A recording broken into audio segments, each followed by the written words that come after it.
Estamos de regreso, Realidad en Contexto, Boreal Televisión, con el licenciado Julio Gálvez, hablando de un tema bien interesante hoy y que está en el contexto de lo que celebramos los dominicanos y celebran muchos países del mundo, la Semana Santa. Pastor, estamos en el tema de ese momento cuando a Jesús lo llevan ante Pilato, luego ante Herodes, luego todos esos trámites que tuvo que recorrer Jesucristo para luego ser crucificado.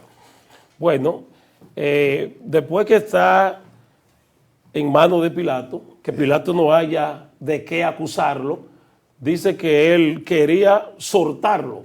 Sí. Pero había una costumbre de que todos los años para ese tiempo, la Pascua, se daba un indulto a un preso famoso, al que la sociedad pidiera. Como lo hacían los gobiernos hasta hace poco, no sé si lo están haciendo. No, todavía están los indultos. Que cada año buscaban los internos, porque ahora son internos en el nuevo proceso penal dominicano, que tengan un comportamiento, que hayan observado un buen comportamiento, entonces en función de ese comportamiento se le daba un indulto. Así es, entonces sí. Poncio Pilato sí tenía la intención de indultar a Jesús. Sí. Indultarlo porque vio, después de analizar este expediente, que no había, como dicen, un expediente motrenco, mal fundado. Entonces, no tengo de qué acusarlo. Lo voy a azotar y lo voy a despachar. Ahora, como hay una costumbre de que para este tiempo se indulta a alguien, aquí hay dos presos famosos. Sí. Tomen ustedes la decisión. ¿A quién ustedes quieren que yo suelte? Aquí está Jesús, llamado el Cristo, y también está una persona que estaba preso por una revuelta, un seditor, una persona revolucionario y un criminal llamado Barrabás, que estaba condenado precisamente por sus inconducta, por sus actitudes de rechazo en la sociedad. Un delincuente. En el lenguaje popular de nosotros los dominicanos. Exacto, un delincuente. Entonces, mire el contraste que hay. Mire el contraste. Jesús, el que no tiene pecado, el que quiere llevar a cabo un sacrificio de redención para toda la raza humana. Y en el otro lado del contraste, Barrabás, un hombre que tiene todos los pecados, todos los defectos. Y sin embargo, entonces, cuando se abre la partición o la escogencia, ¿a quién vamos a escoger? Ellos prefirieron a Barrabás. Pero yo quiero, mira, mi deseo es soltar a Jesús. Si ustedes quieren, yo les suelto al Cristo, a quien ustedes dicen que es el rey. No, él no es nuestro rey. Mejor suéltanos a Barrabás. Oiga, entonces dice Pilato, ¿y qué vamos a hacer con Jesús? Pilato está tratando de que ellos reaccionen o razonen. Y puedan ver que en Jesús no hay ningún mal. Entonces, no, le dicen a Pilato, no, suéltenos a Barrabás. Y dice Pilato, ¿y qué vamos a hacer con Jesús, el Cristo? Dicen ellos que sea crucificado. Entonces, para no pelear con esa clase religiosa, Pilato quiso complacerlo, lo mandó a que lo azotaran, le dieron 39 latigazos. 39 latigazos, lo mandó a azotar y bueno, dio la sentencia. Ahora, ¿por qué la sentencia? La sentencia fue, ¿qué fue la sentencia? ¿Por qué sentencian a Jesús a muerte? Porque él se hacía supuestamente, de acuerdo a lo que lo acusaban, hijo de Dios, y era una blasfemia para ellos. Pero el escritor Lucas dice que una de las razones de por qué ellos querían crucificar a Jesús o crucificaron a Jesús era por envidia. Era porque tenían envidia de Jesús. Pero lo que puso Pilato como causa en la sentencia, porque cuando se sentencia a alguien tiene que haber una causa. Y la causa fue, su causa fue porque se hace hijo de Dios, acusado de hacerse hijo o igual a Dios. Pero a un camino a la crucifixión ya sabía que lo iban a crucificar y le hacen la pregunta. Tú eres el rey, tú eres el rey de los judíos. De los judíos.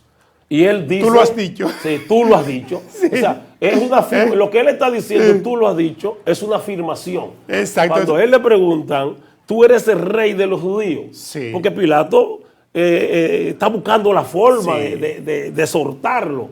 Y está buscando, pero Jesús sabe que aquí la suerte de él, diríamos en un lenguaje llano, no dependía de Pilato. No. El que él fuera a la cruz o no fuera, eso no dependía de Pilato. Que ya había un prejuicio de un pueblo que quería crucificarlo. Eso era, Julio, simplemente Pilato,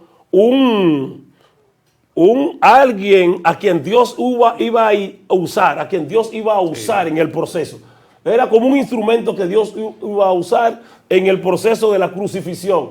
De la crucifixión que iba a dar el traste con la redención de la humanidad. Entonces Pilato lo condena. Primero fue, como te dije ahorita, el juicio religioso. Ahí ellos lo encontraron culpable sin ser culpable. Ahora hacen casi de manera obligatoria que Pilato evacúe una sentencia sin que hubiera ningún tipo de prueba. Sin fundamento. Sin fundamento, sin prueba. Aquí diríamos en buen derecho, sin motivación. Una sentencia que carecía de motivación. De motivación, no había motivación. Sí. Entonces, cuando ya lo sentencian a muerte, lo entregan a los guardias lo llevan y fíjate, después que le dieron 39 latigazos que se burlaron de él, pero una de las palabras clave es que dijeron ellos, entonces, ¿qué vamos a hacer con el Cristo? Sí. Sea crucificado, dijo la clase religiosa, que sea crucificado. Entonces Pilato, dice el texto, Pilato se lava la mano. En otra palabra diciendo, no tengo nada que ver con este caso. Yo procedí porque ustedes quisieron que yo procediera así. Aunque con un tanto de irresponsabilidad de su forma, pero como te dije ahorita, Pilato no era más que un instrumento del proceso. Un instrumento del proceso. Entonces, cuando Pilato ve que no se podía echar para atrás, se lava la mano. Dice, bueno, pues yo no tengo nada que ver en este caso. Y eso lo liberaba de la culpabilidad. Aparentemente. Pero tú sabes, Julio, que fue una palabra clave y que le ha pesado no solamente a Israel, sino también al mundo, que ellos dijeron, cuando Pilato dice, yo no tengo la culpa de nada de lo que ustedes vayan a hacer con este hombre.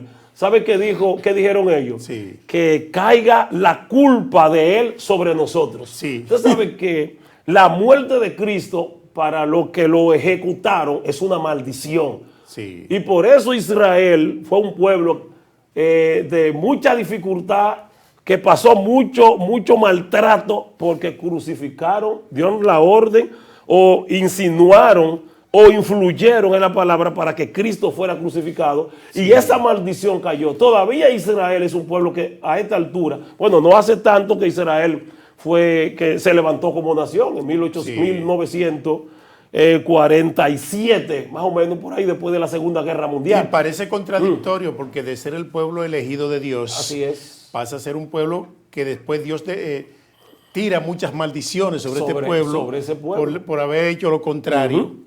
Porque Dios libera ese pueblo. Claro. Y era el pueblo que él más amó. Así que incluso lo saca de la esclavitud. Así es. Y después entonces hace lo contrario. Claro. ¿Qué dice el texto? Juan capítulo 1, versículo 14. A lo suyo vino. Sí. Lo suyo era Israel. A lo suyo vino y los suyos no le recibieron. O sea que Israel a Jesús como Mesías lo rechazó. Entonces ese rechazo se manifestó posteriormente en ellos como una maldición.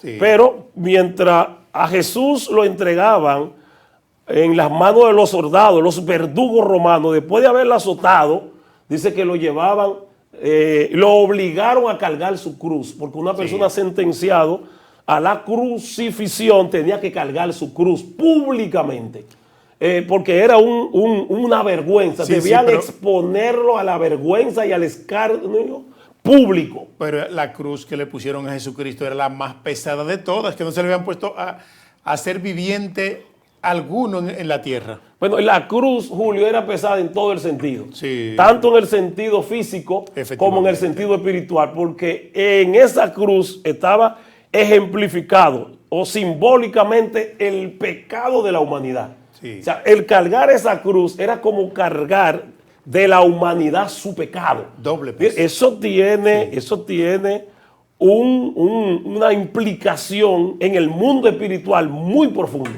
¿Me entiendes? Muy profundo. Mientras Jesús dice que Jesús no podía con la cruz porque estaba muy debilitado. Físicamente sí. No tenía mucha fuerza. Había sido apresado el jueves. Y desde el jueves había estado siendo maltratado. Toda la noche, sí. Deshidratado, sin comer. Viene el viernes, todavía de las 12 del día en el viernes, cuando lo ordenan a la crucifixión, que lo azotaron. Dice que lo azotaron. Ya estaba perdiendo sangre. Perdiendo sangre, sí. Ya su energía también estaba bajando de nivel y él no podía con la cruz. Incluso le ordenaron a alguien llamado Simón de Cirene sí. que le ayudara con la cruz, porque sí. Él no podía. Entonces, toda esa trayectoria por donde caminó Jesús hasta el lugar donde iba a ser crucificado, hoy se le conoce como la vía dolorosa. ¿Por qué la vía dolorosa? Bueno, porque es la vía que fue